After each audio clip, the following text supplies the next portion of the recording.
আপনাদের এখানে আমরা আহ্বান করেছি গত 11 সেপ্টেম্বরে 2025 সালে রাতের বেলা কামরাঙ্গীরচর অটো রিক্সা চালক আকরাম কে তার অটো রিক্সা ছিনতাইয়ের জন্য করা হয়।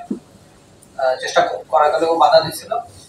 বাধা দেওয়ার পরে তাকে ছুরিকাঘাত করে পরের দিন সন্ধ্যাবেলা উনি ঢাকা মেডিকেল কলেজে মারা যান। রাতে 3টার সময় হওয়ার কারণে প্রত্যক্ষদর্শীও পাওয়া যায়নি ওইভাবে।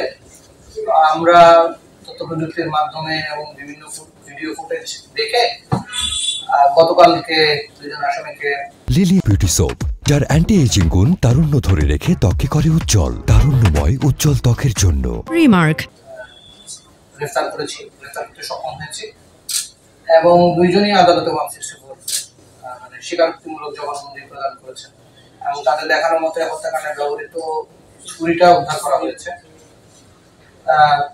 তারা দুজনেই ওই রিক্সা চালকের যাত্রী হিসেবে যাচ্ছিলেন একটা অন্ধকার জায়গা পেয়ে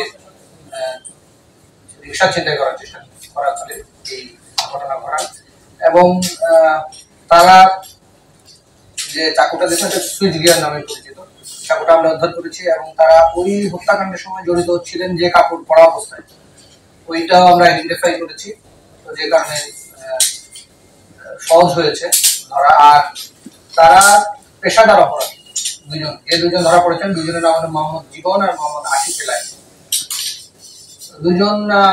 দুইজনের বিরুদ্ধে আর ইয়ার বিরুদ্ধে জীবনের বিরুদ্ধে একটা হত্যা মামলা রয়েছে, উনি জেল খেটে বেরিয়েছেন কিছুদিন আগে। আর আশিক এলাহির বিরুদ্ধে 6টা মামলা, একটা হত্যা মামলা, 3টা মাদক মামলা, 2টা ছিনতাই। তারা অলরেডি আদালতে 164 করেছেন এবং আশা করি আমরা বাকি যে আইনের ব্যবস্থাগুলো আছে দ্রুতই। ধন্যবাদ।